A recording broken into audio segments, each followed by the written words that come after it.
같은 시대, 같은 상황, 같은 환경에서 태어났습니다. 학교도 같은 학교 다녔고요. 여러분, 같은 선생님에게서 배웠습니다. 그런데 한 사람은 이렇게 되고 한 사람은 이렇게 됩니다. 왜 그럴까요? 사고방식의 차이입니다. 그 사고방식의 차이가 인생에서 나타나는 거예요. 여러분, 생각은요, 하나님이 우리에게 생각의 자유를 주셨어요. 우리에게 생각할 수 있는 자유, 또 언어를 주셨잖아요. 여러분, 하나님은 말씀이세요. 그 말씀이신 하나님이 내게 생명과 생기를 공급하고 계십니다. 오늘 하나님의 생명이 있을 줄 믿습니다. 언어라는 것은 생각의 결과예요.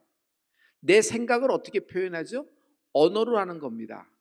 그 사람의 언어를 보면 그 사람의 직업을 알 수 있고, 그 사람의 언어와 단어를 보면요, 그 사람이 어떤 쪽의 분야에 공부했다는 것도 우리 조금은 엿볼 수 있잖아요. 성도 여러분, 하나님의 사고방식을 가져보십시오. 예레미야 6장 19절의 말씀입니다. 우리 이 말씀을 다 같이 선포하겠습니다. 다 같이. 땅이여 들으라. 내가 이 백성에게 재앙을 내리리니 이것이 그들의 생각의 결과라. 여기까지요. 생각의 결과라는 거예요. 여러분, 하나님은 우리의 상상하는 바를 아세요? 하나님은 내 생각을 아세요. 그래서 여러분, 어떤 생각을 갖느냐가 이만큼 중요한 거예요. 그 집의 상속자가 됐습니다. 상속자는요, 그 집의 가풍을 배워야 돼요. 당연히 상속자 아니에요. 아버지 어머니가 평생 읽은 겁니다. 그 가문이 대대로 읽은 겁니다. 그것을 상속을 받으려면요, 당연하게 내 몫으로 주어진다기보다는 여러분, 그 가문의 목적이 있어요. 그 가문의 방향성이라는 것이 있는 거예요. 그리고 가문의 분위기가 있어요. 이것을 이어받을 사람이 상속이 되는 겁니다. 예를 들어서 전혀 그 가문의 분위기나 가풍, 그런 어떤 거기에 그런 느낌을 전혀 이어받지 못합니다. 그래서 에서는 그 모든 장자권을 경홀히 여기고 망령되이 이끌어서 편의점에 컵밥 하나로 바꿔먹은 거예요. 그러나 야곱은 사모하잖아요. 성도 여러분, 우리가 하나님을 아버지라 부르고 아바 아버지라 부를 수 있는 성령을 우리에게 허락하신 것입니다. 나는 하나님의 후사, 하나님의 상속자가 된 것입니다.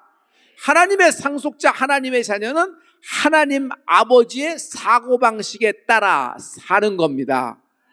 내 사고방식 따로 하나님의 사고방식 따로 오는 것이 아니에요. 나는 하나님 아버지의 사고방식을 배우고 그 사고방식이 내 것이 되는 축복이 있을지어다. 비전을 이루려면 사고방식의 전환이 필요해요. 꿈을 가진 사람은 많이 봤어요. 꿈을 꾸고 있는 사람도 많습니다. 그러나 실제로 꿈을 이룬 사람이 몇 명이나 될까라고 생각해요. 적을 겁니다.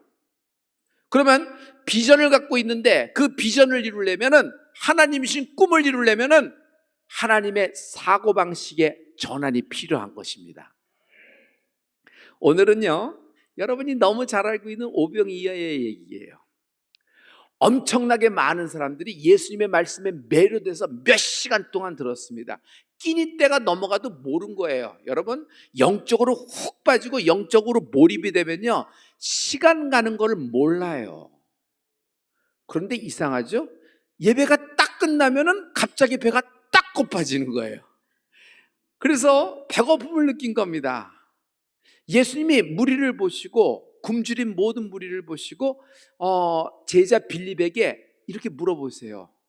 먹을 것을 주고 싶다. 먹을 것을 좀 줘야 되겠는데, 이것은 빌립에게 시험을 하는 거라 그랬어요. 즉, 어떤 문제가 발생했을 때 문제 해결하는 방식이 있죠. 문제를 해결하는 능력이 있죠. 제자들의 문제 해결하는 사고방식을 주님이 시험하신 거예요. 빌립은요, 이렇게 얘기합니다. 200데나리온, 당시 200데나리온이라는 돈은 성인 남자의 1년치 연봉입니다. 엄청나게 많은 돈이죠.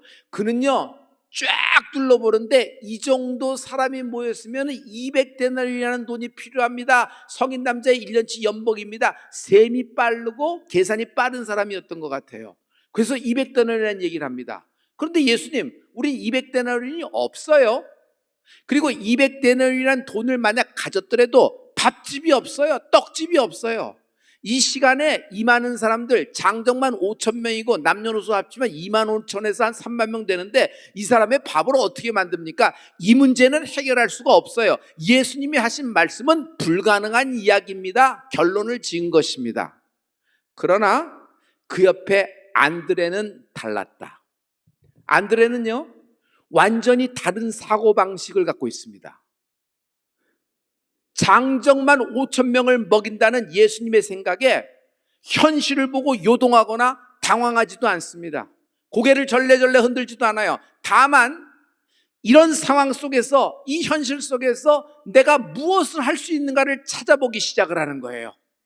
그래서 안드레는요, 꼬마아이의 보리떡 5개, 물고기 2개의 런치박스를 발견합니다. 여러분, 지금으로 얘기하면 편의점에 도시락 하나 해당되지 않겠어요? 이것을 갖고 주님께 나오는 겁니다. 요한복음 6장 7절부터 9절 말씀에 이 상황이 잘 적혀 있는데 두 사람의 이야기가 적혀 있어요. 빌립과 안드레, 빌립의 사고방식, 안드레의 사고방식이에요. 우리 다 같이. 빌립이 대답하되 각 사람으로 조금씩 받게 할지라도 200데나리온의 떡이 부족하리이다. 제자 중 하나 곧 시몬 베드로의 형제 안드레가 예수께 여짜오되 여기 한 아이가 있어 보리떡 5개와 물고기 2마리를 가지고 있나이다. 그러나 그것이 이 많은 사람에게 얼마나 되겠사옵나이까? 빌립은 안 됩니다. 불가능합니다. 예수님 말씀은 현실에서 이룰 수가 없습니다 라는 얘기고, 안드레의 사고방식은 보리떡 5개와 물고기 2마리입니다. 여러분, 안드레는 완전히 달라요.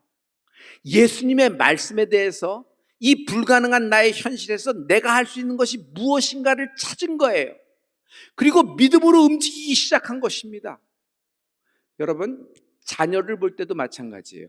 유대인에게는 엄마가 굉장히 중요해요. 엄마가 무슨 생각, 어떤 사고방식, 어떤 분위기를 갖고 있느냐에 따라서 아이가 전체의 인생이 달라져요. 여러분, 야곱의 인생이 어떻게 달라진 거예요? 엄마 때문에 달라진 거 아니에요? 엄마 때문에 달라진 거 아니에요? 이만큼 굉장히 중요한 역할을 누가 하고 있냐면 엄마가 하는 거예요. 여러분, 여러분의 아들과 딸의 모습을 볼 때 여러분, 보이는 대로 얘기하지 마십시오. 바라는 실상을 말하는 축복이 있을지어다. 하나님이 내 아들과 딸에게 하신 말씀을 믿고 그 아들을 축복하는 여러분이 되기를 부탁을 합니다. 할렐루야. 여러분의 말, 여러분의 사고방식, 여러분의 분위기, 영적인 여러분의 느낌, 모든 것이 보이진 않는 영적인 탯줄을 통하여 아들과 딸을 키우고 있는 줄 믿습니다. 할렐루야. 이런 사고방식을 취했을 때 실상이 되는 것이에요. 저는 이것을 풀림의 사고방식, 풀림의 사고방식이 있어요. 풀림 한다고 저절로 이루는 것이 아니라 풀림의 사고방식을 선택을 해야 돼요. 생각은 여러분 자유입니다. 어떤 일에 대해서 어떤 느낌을 받고 어떤 감이 들고 어떤 촉이 들고 어떤 생각이 드는 건 여러분의 자유입니다. 하나님은 우리에게 생각의 자유를 주셨습니다. 그러나 생각의 결과는 여러분의 생각 그대로 나오게 돼 있어요. 여러분, 불가능하고 안 되고 마지막 순간이라도 반드시 그 실패 속에서 기적의 축복의 씨앗을 발견하는 여러분 되길 예수로 축원합니다. 할렐루야. 할렐루야. 빌립과 안드레 차이를 제가 설명해 볼게요. 빌립은요, 땅에서 시작하는 사람입니다. 안 되잖아요. 이 많은 사람들은 어떻게 먹여요? 돈도 없고 밥집도 없고 시간도 없어요. 주님, 각자 집에 가서 지금은 흩어지고 해산시키는 것이 가장 중요한 겁니다. 이렇게 하는 것이 좋겠습니다. 200데나리온 안 됩니다 라는 얘기를 했어요. 그러나 안드레는요, 땅에서 출발 안 해요. 하늘에서 출발해요. 다시 위에서 출발해요. 언제나 하나님 말씀에서 출발해요. 예수님이 먹이시기를 원하셨다. 그러면 주님은 하나님의 아들이기 때문에 반드시 이루어 주실 것이다. 여기서 출발해서 위에서부터 내려오는 겁니다. 위에서 내려오니까 불가능한 현실 속에서 내가 할 수 있는 것이 무엇이냐? 자기가 할 수 있는 것은 고작해야 꼬마아이의 런치박스 도시락 하나예요. 그것이 뭐가 되겠습니까? 그러나 안드레는 그것을 갖고 갑니다. 예수님께 갖고 가는 거예요. 예수님이 그 오병이어 도시락을 받으시고 하나님께 감사 기도를 하신 후에 축복하시고 나눠주니 장정만 5,000명, 남녀노소 25,000에서 30,000명이 배불리 먹고 12광주리가 남더라. 배불리 먹고 12광주리 남는 인생이 될지어다. 배불리 먹고 12광주리 남는 인생이 될지어다. 하나님의 사고방식을 취하는 은혜가 있을지어다. 여러분 지금 기업을 하고 여러분의 자녀의 상황, 여러분의 인생의 상황이 아무리 불가능하고 아무리 논리적으로 맞지가 않는다고 생각하고 이건 할 수 없다고 생각하는데도 절대로 포기하지 말아요. 왜? 당신은 하나님의 상속자입니다. 하나님의 상속자는 이 땅에 살고 있지만 하늘나라 가풍, 아버지의 말씀, 아버지의 뜻대로 사는 사람입니다. 할렐루야, 할렐루야. 밑에서부터 시작하지 말고 위에서부터 시작해야 돼요. 예수님이 말씀하셨다. 그래서 나의 현실은 불가능하다. 그럼 내가 지금 할 수 있는 것이 무엇이냐? 아무것도 보잘것없지만 손에 꼬마아이의 도시락이지만 주님께 갖고 나가는 안드레의 모습을 보십시오. 할렐루야. 성도 여러분, 우리는 어떤 말씀에서 시작해야 될까요? 아무것도 아닌 것 같이 된다. 여러분 앞에 골리앗, 여리고, 홍해, 여러분 앞에 있는 폭풍, 여러분 앞에 있는 사건, 사고, 짓누르는 거, 억누르는 거, 질병, 지긋지긋한 암, 유전적인 것, 후천적인 것. 그러나 아무것도 아닌 것 같이 된다. 아무것도 아닌 것 같이 된다. 현실은 진단이 나왔어요. 현실은 파산이에요. 현실은 완전 바닥으로 추락하는 순간입니다. 그러나 그 밑에서 보면은 절망이고 좌절이에요. 그래서 인생이 힘든 겁니다. 여러분, 언제나 어려움은 있어요. 그러나 그 어려움 속에서 믿음의 사람은 뭐예요? 위를 보는 거예요. 그리고 시작은 어디서부터 해요? 위에서부터 시작하는 거예요. 하나님이 아무것도 아닌 것 같이 된다 말씀하셨다. 그러면 그 말씀 붙잡고 내 밑을 보는 거예요. 근데 나는 불가능해. 이 불가능한 상황 속에서 내가 할 수 있는 건 뭐야? 오병이어 도시락 하나예요. 보잘것없는 거 하나예요. 그것을 실행하는 은혜가 있을지어다. 여러분, 하나님 말씀을 믿고 아무것도 안 하는 사람 정말 답답해요. 하늘나라는 침노하는 자의 것이에요. 믿음의 실행, 액션이 아멘 위드 액션, 아멘과 함께 움직이는 은혜가 있을지어다. 그냥 가만히 누워서 사과나무에서 사과 떨어지길 바라는 사람은 도울 자도 없어요. 아무도 당신을 돕지 않아요. 막 움직이려고 그러고 그 말씀에 의해서 막 조금이라도 이걸 한다고 몇 명이나 먹이겠어. 자기 배도 못 불리는데 이걸 갖고 뭐 하자는 얘기야. 그런데 주님은 그것을 통해서 역사를 하시는 거예요. 예수님은 빌립의 사고방식을 사용하지 않으세요. 빌립의 사고방식을 선택하면요, 여러분 3만 명 굶기는 겁니다. 안드레의 사고방식을 선택했어요. 잘 보세요. 제가 여러분 간단한 질문을 드릴게요. 오병이어 물고기 5개와 조그만 보리떡 2덩어리 있는 꼬마의 런치박스예요. 이것은 예수님의 생각입니까? 안드레의 생각입니까? 여러분, 이게 어려운 문제예요. 이 오병이어 물고기 뭐 지금 얘기하면 뭐 이렇게 피레미 몇 개죠. 빙어튀김 5개? 그리고 뭐 꼬마 김밥 2개 정도? 뭐 단무지 2개 이 정도 있는 거예요. 이거 갖고 왔는데 이거 예수님의 생각이에요? 안드레의 생각이에요? 저는 지난 한 주에 이거에 완전히 매료됐어요. 안드레가 그거라도 좀 갖고 오니까 부스럭부스럭 갖고 오니까 사람들도 내서 먹었다. 논리적으로 해결하려고 그래요. 이거 아니에요. 안드레가 그래도 그거 갖고 오니까 예수님이 야, 너는 그래도 최선을 다하구나. 알았다. 네 정성을 보고 성의를 봐서 내가 할게. 그거 너도 걔에게 도로 줘.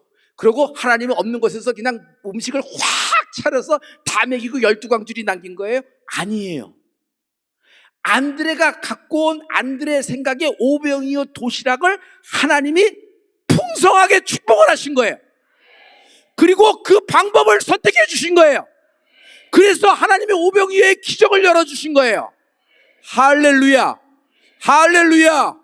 여러분, 12년 혈류병 여인은 아무것도 없어. 병 때문에 다 허비돼서 아무것도 없는 그냥 밑바닥 난 인생이에요. 12년 여인이 할 수 있는 건 아무것도 없어서 뒤에 가서 예수님 옷자락 붙잡고 늘어진 거예요. 제가 질문해 볼게요. 예수님 옷자락 당긴 거는 예수님의 생각이에요? 혈류병 여인의 생각이에요? 혈류병 여인의 생각인데, 주님은 혈류병 여인의 생각을 지지하시고 그 여인의 선택을 축복하시고 그 여인의 선택에 복을 주셔서 12년 혈류병의 병의 근원이 끝나더라. 혈류의 근원이 끝나더라. 혈류의 근원이 끝나더라. 여러분, 지금 피 흘리고 있는 상처, 멘탈에서 피 흘리고 있는 것, 그 상처 때문에 아파하는 것, 그 문제 때문에 아파하는 것, 그 질병과 그 문제와 그 사건과 그 사고의 그 원인의 근본 원인이 브라킹, 근본 원인이 뿌리채 뽑혀나가는 은혜가 있을지어다. 그 여인의 방법을 축복하신 거예요. 여러분, 여러분의 지금 어려운 문제, 어려운 상황, 아무리 목 졸리는 쇠사슬이라도 여러분, 이 결과가 나타나면, 하나님의 응답이 오면 아무것도 아닌 것처럼 됩니다. 아들을 얻었어요. 이삭을 얻었어요. 아브라함과 사라가 너무 기뻐요. 그러니까 25년 동안 소갈이하고 25년 동안 그렇게 하고 25년 동안 막 이스마엘 뭐 이렇게 하고 막 하갈 문제 뭐 이런 거 했더니 이 모든 것이 어떻게 돼요? 아무것도 아닌 것처럼 된 거예요. 내가 왜 그랬을까? 차라리 그때 내 방법을 쓰지 않고, 차라리 그때 내 논리적으로, 내 이성적으로 풀려고 하지 않고 하늘의 별, 바다의 모래 이것만 보고 거기서부터 줄을 긋고 내려와서 내가 할 수 있는 것 그냥 찾으면 하나님이 역사하지 않았을까 생각하면서 아무것도 아닌 것처럼 된다는 생각이 들잖아요. 여러분, 마찬가지입니다. 곧 아무것도 아닌 것처럼 될 겁니다. 논리적, 이성적, 현실적 사고방식으로는 돌파가 안 돼요. 그래서 많은 사람이 실패와 좌절을 맛보게 되는 이유가 뭐냐면 내 입장에서 하나님을 생각하기 때문이에요. 내 입장에서 하나님을 생각하기 때문이에요. 내 입장에서 하나님을 생각하면 불만이에요. 컴플레인, 원망. 하나님 왜 이러십니까? 이러면 안 되죠. 이렇게 돼야 되는 거 아닙니까? 딴딴딴딴 12가지가 아니라 120가지, 1200가지, 10가지 다 따져요. 그래서 유대인이 그렇게 된 거예요. 왜? 이방인이잖아요. 저들이 뭘 예배를 드려요? 제사를 드려요? 하나님을 알아요? 지들 마음대로 살던 사람들이 아니니까. 근데 저들이 갑자기 구원을 얻는다고요? 이러면 안 되시죠. 그래서 자기 논리와 이론으로 얘기하는 겁니다. 자기들 유대인의 입장에서 본 거예요. 그러나 우리의 사고방식은 내 입장에서 보는 것이 아니에요. 내 입장을 내려놓고 하나님 입장에서 나를 보는 은혜가 있을지어다. 밑에서부터 위를 보면 언제나 원망, 언제나 불만이에요. 부정적이 되는 거예요. 그러나 하나님 입장에서 나를 보십시오. 아무리 원망적인, 불만적인 상황이 맞아요. 팩트로는. 그렇더라도 하나님 입장에서 보십시오. 왜냐하면 나는 내가 원하는 내가 되는 것이 아니라 하나님이 원하시는 내가 되는 축복이 있을지어다. 하나님이 원하시는 가문이 되라. 하나님이 원하시는 인생이 되는 축복이 있을지어다. 할렐루야, 할렐루야. 이것이 오늘의 오병이어의 기적이에요. 성도 여러분, 안드레는요, 베드로하고 굉장히 특수관계예요. 둘은 형제예요. 누가 먼저 예수님을 만났어요? 안드레가 먼저 만났어요. 안드레가 예수님을 만나서 발견하고 너무 기뻐서 누구를 데리고 가냐면 자기 동생을 데리고 갑니다. 자기 동생의 손목을 부여잡고 그 동생을, 자기 동생을 데리고 어디로 가요? 예수님께 옵니다. 예수님, 제 동생입니다 하는데 예수님이 베드로, 시몬을 보자마자 하시는 말씀이 너를 개바라 하리라. 이름을 바꿔줘 버려요. 반석으로 바꿔줘 버려요. 여러분, 안드레는 굉장히 독특한 것이 있어요. 언제나 사람을 주님께 인도하는 인도자 역할을 하고 있어요. 안드레에게, 또 예수님에게 헬라인들 몇 명이 찾아옵니다. 그 헬라인들이 몇 명이 찾아올 때 안드레의 역할이 나오는 것을 볼 수 있어요. 여러분, 이 말씀은 다 같이 한번 확인하고 갔으면 좋겠습니다. 우리 요한복음, 우리 말씀이죠. 우리 요한복음 12장 20절부터 22절의 말씀입니다. 우리 다 같이. 명절에 예배하러 올라온 사람 중에 헬라인 몇이 있는데 그들이 갈릴리 베세다 사람 빌립에게 가서 청하여 이르되 선생이여 우리가 예수를 배우고자 하나이다 하니 빌립이 안드레에게 가서 말하고 안드레와 빌립이 예수께 가서 여쭈니. 이방인이에요. 헬라인이에요. 예수님을 보러 왔어요. 근데 누구를 먼저 만났냐면 빌립을 먼저 만났어요. 빌립. 근데 빌립은 헬라인을 예수님께 데려가는 것이 이게 잘하는 일인지 못하는 일인지 왔다 갔다 긴가민가합니다. 왜? 이방인이니까. 이게 예수님이 원하시는 건지 예수님 편에 좋은 일인지 이게 판단이 안 쓰는 거예요. 그래서 빌립은 누구에게 떠맡기냐면 안드레에게 맡기는 겁니다. 근데 안드레는 헬라인들이 왔다는 얘기를 빌립에게서 듣자마자 그 헬라인들을 데리고 예수님께 갑니다. 예수님은 그 헬라인들을 보고 반겨 맞으시면서 거기서 말씀을 전하는 장면이 요한복음에 실려 있어요. 자, 여기까지는 성경의 얘기고 그 헬라인 중에 누가가 있었다는 설이 있어요. 의사 누가는 예수님을 만난 적이 없거든요. 근데 누가복음을 쓰고 사도행전을 썼잖아요. 바울과 동행했기 때문에. 자, 여기까지는 다 알고 있는 정설이고 성경에는 나와 있지 않지만 혹시 누가가 예수님을 만났다면 헬라인 몇 명이 왔을 때 안드레에 의해서 예수님을 만나지 않았을까라는 추측을 해보기도 합니다. 성경에는 없지만 추측을 해보는 거예요. 자, 이거는 중요한 얘기라기보다는 안드레 편에서 보세요. 안드레는요 언제나 예수님께 사람들을 인도하는 사람이었어요. 여러분, 어떤 시골교회 목사님이 하나님, 목회도 그렇고 근데 사람도 안 모이고 저는 어떻게 해야 됩니까? 너무 초라합니다. 그러면서 이렇게 그런 기도를 하고 있는데 오늘 너의 설교에 단 한 명만 은혜 받으면 넌 성공한 거다. 이 말씀에 용기를 얻어서 이 목사님이 그날 설교를 힘있게 했어요. 설교가 끝나고 웬 어린 소년 하나가 오더니 목사님 오늘 설교에 너무 은혜 받았어요. 저도 목사님처럼 하나님의 일을 하기를 원합니다. 그랬더니 목사님이 너무 기뻤어요. 근데 놀라운 건 그 다음 이야기입니다. 이 소년이 후에 빌리그레암 목사님이 되는 거예요. 여러분, 우리는 다 베드로는 될 수는 없어요. 그러나 안드레는 될 수 있습니다. 내가 주님께 인도하는 사람, 내 자녀를 누가 인도해? 내가 인도하는 거 아니에요? 같이 살면서 지금 보이는 대로 말하지 마십시오. 지금 느끼는 촉대로 말하지 마십시오. 경험으로 말하지 마시고 여러분 지금 태중에 있는 아이라도 여러분 바라는 실상을 말하는 은혜가 있을지어다. 믿음은 미리 보는 것이다. 믿음은 미리 보는 것이다. 아니 여러분 씨앗 하나, 겨자 씨 하나에서 하늘나라를 보는 거예요. 사과 씨앗 하나에서 사과나무 거목이 열리는 걸 보는 거예요. 그냥 양치기 목동 소년에서 여러분 이스라엘의 12지파의 왕 다윗을 보는 거예요. 지금은 핍박자예요. 지금은 예수를 반대하는 사람이고 왼수된 사람이에요. 그러나 뭐가 뭔지도 모르고 이리 뛰고 저리 뛰는 사울이라는 청년에게서 하나님은요 이방인의 사도 바울을 보고 계시는 겁니다. 아무리 개구장이 같은 아들, 아무리 여러분 마음에 흡족하지 못한 딸이라고 하더라도 여러분 보이는 대로 느끼는 대로 여러분 감과 촉으로 말하고 결론을 짓지 마십시오. 여러분 하나님의 눈으로 보는 은혜가 있을지어다. 성령님이 나를 이처럼 귀중히 여기시는 겁니다. 하나님이 원하시는 여러분이 되길 예수를 들어 축복합니다.